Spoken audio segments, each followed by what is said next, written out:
Well, hey everybody, I've got a brand new arrival that just showed up on my doorstep today. It's from Menards. Actually, they're from Menards, and they're both in this big box.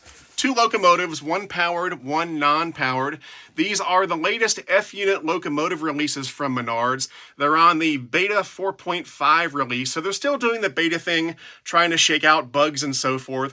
But unlike all of the other previous beta releases that wore a Santa Fe paint scheme, these are wearing a Union Pacific paint scheme, and we're going to check them both out right now on Eric's Trains.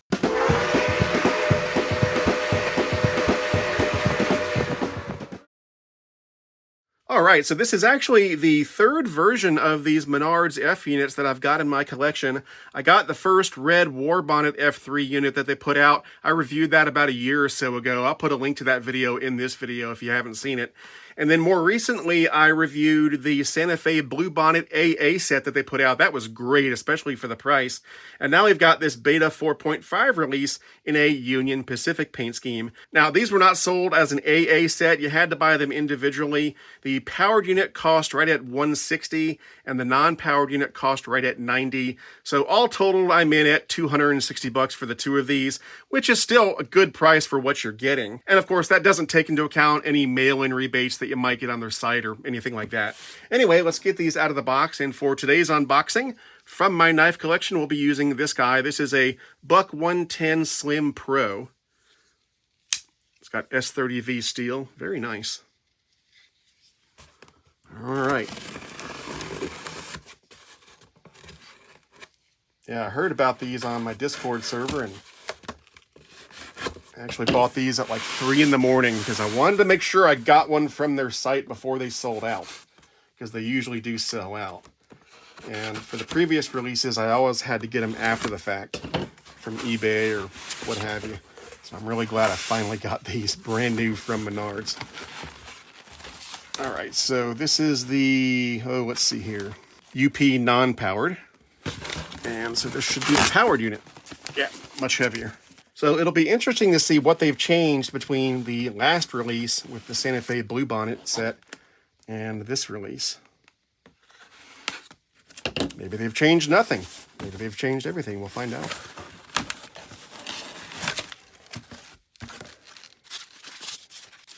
Oh, wow. Looks great.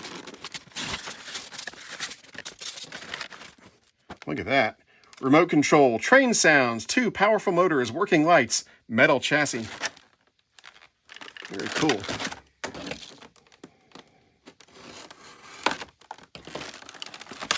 There's the tag, by the way. Looks nice.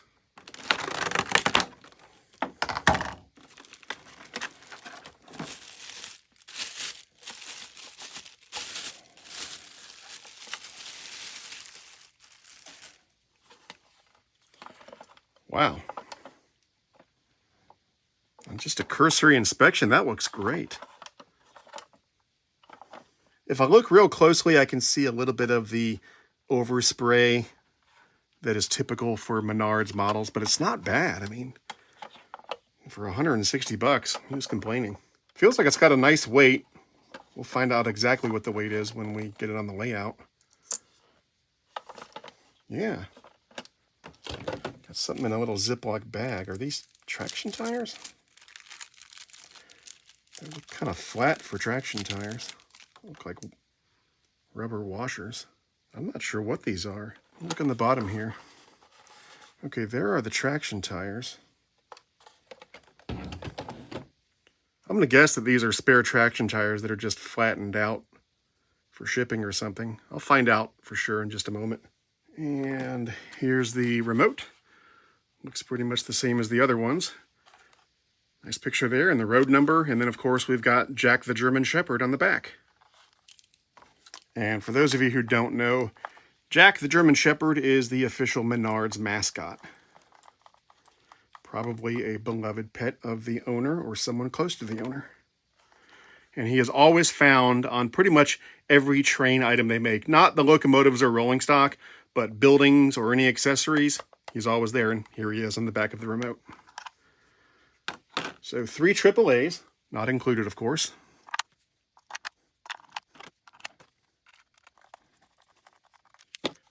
Okay, light's flashing. It's looking for a signal from the locomotive. That's good. One of the things I love about these Menards remotes is that they have the volume knob right there. So you can feel it with your finger. You don't even have to look to adjust the volume. I wish Lionel would put something like this on their line chief remotes. You can change the volume on a line chief remote, but you have to do a combination of buttons, and it's not very intuitive. Whereas this, you hold it in your hand, and you can just feel that volume knob and go to town with it.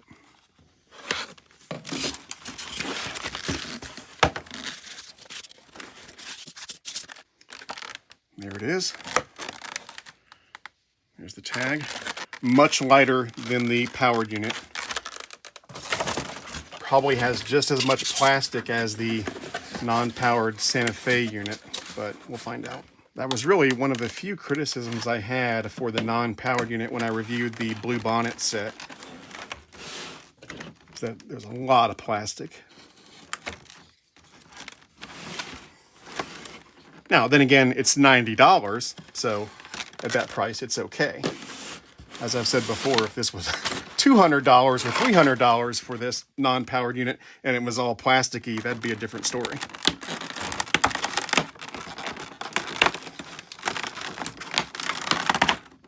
Okay.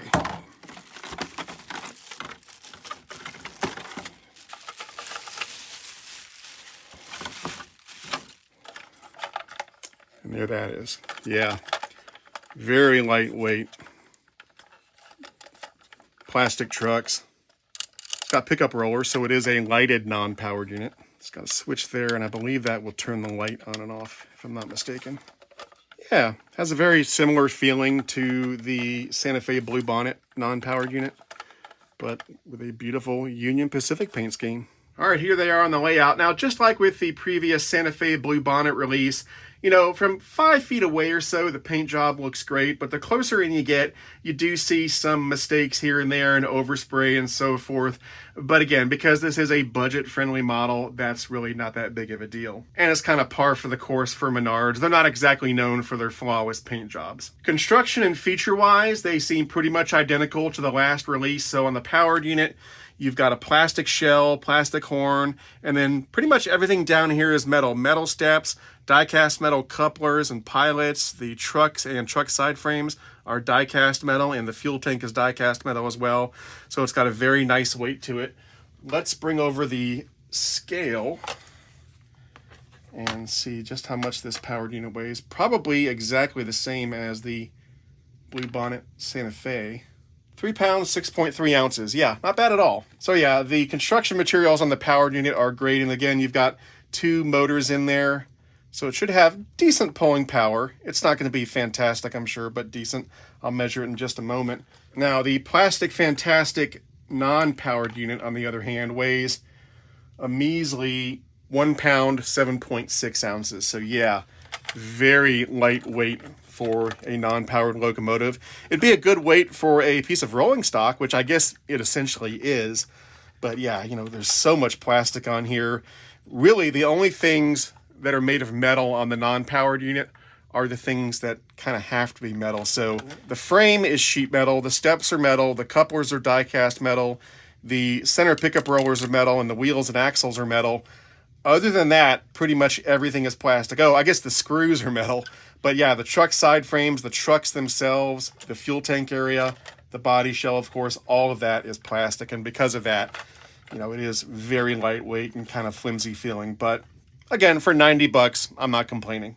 I popped the shells on these off camera to inspect the internal components, and they're pretty much identical to the last release, so really no differences there. And they do have the revised updated circuitry in the non-powered unit, so you won't have any exploding capacitors like you had on some of the units in the previous release. And it's got the same features as before. So on the powered unit, you've got the 2 motors, you've got lighted number boards and an operational headlight and backup light, and it's got directional lighting as well. And then of course you've got the sound system in there. And then on the non-powered unit, you've got LED lighting. I measured the pulling power on the powered unit, and it came in at 1.5 ounces, which is not spectacular, but not unexpected either on a budget model like this. With 1 pound, 5 ounces of pulling power, you can probably pull maybe 15, 16 cars at most, although I would probably trim it down a little bit. I would probably recommend pulling no more than 10 to 12 cars with this one unit. Now, when I reviewed the Santa Fe Blue Bonnet set, because the non-powered unit was so lightweight and flimsy, I actually opened it up and added some weights to the inside just to give it a little more heft on the rails. And I will probably do the same thing with this non-powered unit. If you want to see how that's done, check out the video I did on the Blue Bonnet set. I'll put a link to it in this video. And the last thing I want to do before we start this up and demo it and take it for a spin is point out that, again, the standout feature of the powered locomotive is that the sound system includes road number specific dialogue, which is incredible. You know, when it comes to Lionel, you have to spend thousands of dollars on a Vision Line model to get a road name and road number specific dialogue. But here they've got road number specific dialogue on a budget locomotive, which is really cool. Now, having said that, I know a lot of people are going to jump on the let's criticize Lionel bandwagon and say, how come Lionel can't do something as cheap as this and with road number specific dialogue? Well, comparing Menards trains to Lionel trains, or MTH or Atlas for that matter, is really not a fair comparison, because with Menards, they don't do model trains as their main bread and butter business. Menards is a home improvement chain. It's sort of a cross between a Home Depot and a Target in my mind. And so their future doesn't depend on making a profit from these trains. And what I've heard is that the only reason Menards makes these trains is because the owner of Menards is a big train fan, and he just decided, hey, I've got this big company, I'm going to start making some trains. And so I think the whole mindset with these trains is different with Menards when compared to Lionel and MTH and Atlas and others, because Menards doesn't have to make a big profit on these, or any profit at all. My guess is that they're happy if they just break even on these trains, because their livelihood doesn't depend on it.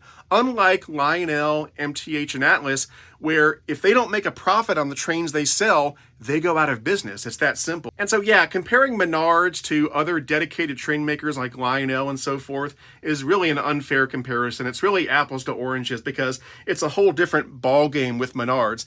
They could lose money on these. They could stop making these trains altogether, and Menards as a company would do just fine. You can't say that with dedicated train manufacturers. But, you know, it's really a trade-off, because with Menards, you get really affordable trains, but the build quality is not great, the paint job is not great, and they have decent features, but other than the road number specific dialogue, nothing really stands out. On the other hand, with Lionel, Atlas, MTH, and others, the build quality is much, much better, and you get much better features overall. And so, long story short, in the end, the old saying is true, you get what you pay for, but you can't deny the value and the fun of these Menards O-gauge trains. For the money, you just can't beat them. All right, let's put some power on the track.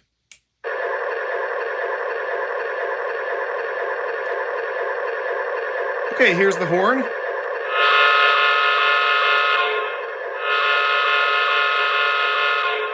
This horn actually, maybe it's my imagination, but it actually kind of sounds better than the last horn. It has a little bit more of an echo at the end, which is nice. The previous one, as I recall, had kind of an abrupt cutoff, which I didn't like. Yeah, that's a little better, I think. Here's the bell.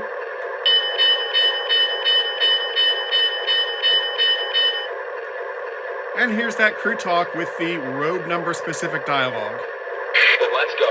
Dispatcher, 4694 East is ready to proceed. 4694 East, confirm you're ready. Aligning switches to track 1. Have a good trip. Dispatch, I see the signal has gone from red to green. We are moving. Check. The signal is green. Moving from track 5 to track 1. Track 1 lamp is green. Confirm the green. Cars rolling through smoothly. 4694 East, you are clear of the yard and you have the main track to mile marker 243. Dispatcher, 4694 East confirms mile 243. Yeah, this is great. Detector AD4B, train 4694 East, no overheat detected.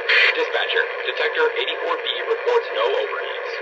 Copy 4694 East. Approaching Menardsville Junction. The track is clear and we have a green signal. Confirm, clear and green signal. 4694 East, you are clear of Menardsville. Menardsville, awesome. Dispatcher, 4694 East approaching mile 243.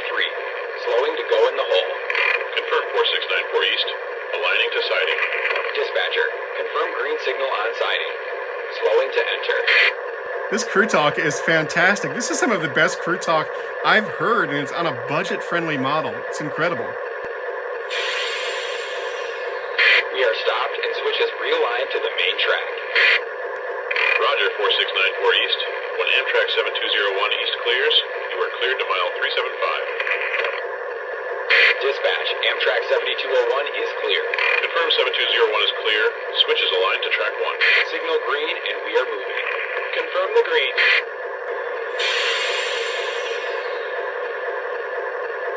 The air brake test was good, so let's get ready to move. Roger that, we are ready to roll. Okay, we're ready to roll it out. Now I want to see how the throttle control does, because on the last release, I thought the throttle control was a little bit finicky. It was hard to keep it on neutral without it accidentally drifting into reverse or forward. So let me try moving this back and forth for a moment.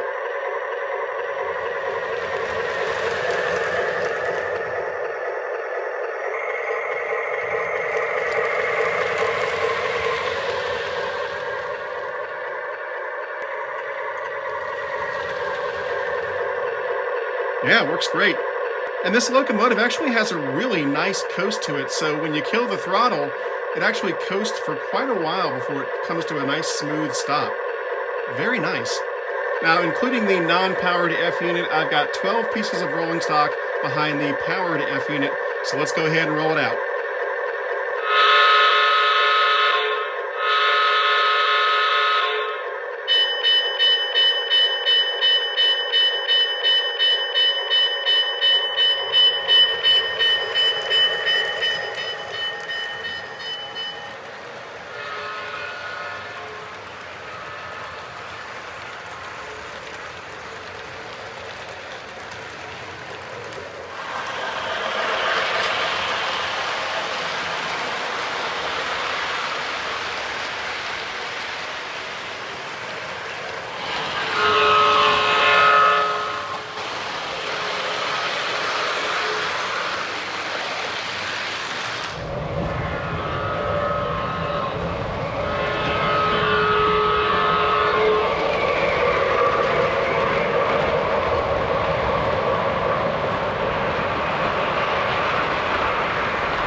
All right, so there you have it. The new Menards 3-rail O-scale powered and non-powered F units in the beautiful new Union Pacific paint scheme. I keep saying this like a broken record whenever I review Menards stuff, but for the money, you just can't beat them. Menards is, without question, the master of ultra-affordable O-gauge trains, and I'm so glad they're on the scene, and I look forward to what they bring out in the future. If you want to get one of these for yourself, go to your local Menards, or if you don't live near a Menards like me, go to their website at menards.com. Lastly, if you'd like to support this channel, I would greatly appreciate it. That can be done through Patreon at patreon.com/ericstrains. Patreon supporters get access to all sorts of perks and benefits, and you can read about those benefits on my Patreon page. I'd like to put a big thank you out there to all of my current Patreon supporters. Your support means the world, not only to me, but to the future of this channel. And an extra super big thank you goes out to my premium tier Patreon supporters. You'll see their names listed at the end of this video. Anyway, let me know what you think in the comments below. I'd love to hear what you have to say. That's it for now. I'm Eric Siegel. Thanks for watching, and I'll see you next time.